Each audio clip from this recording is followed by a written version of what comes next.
Hi, I'm Dr. Michael Osterholm, Regents Professor and Director of the Center for Infectious Disease Research and Policy here at the University of Minnesota. The project that we're talking about here today really is, in fact, not only innovative in the sense that it is looking for antibiotics in Mother Nature's own laboratory, but it's also one where it's involving young scientists who then themselves one day may actually find the cure that will save the lives of thousands, if not many thousands of individuals. I've spent the last 45 years of my career directed at preventing and treating infectious diseases. During the period of the 1920s and 30s, we saw a remarkable change in the risk of infectious diseases with the advent of the first use of antibiotics, a product that has been something known to Mother Nature since the beginning of microbes.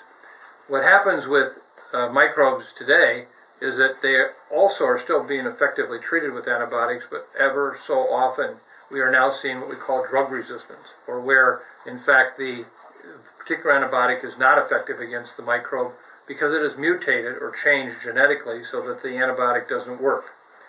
Our great-grandparents grew up in a world of what we call the pre-antibiotic era, where in fact the antibiotics weren't available and they often died from simple things such as a cut or childbirth.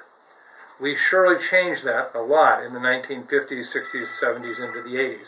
But now with the increasing occurrence of antibiotic resistance, we now have superbugs where we literally cannot effectively treat them because there's none left antibiotics-wise in terms of being able to effectively cure patients who are infected. We literally are entering into a post-antibiotic era.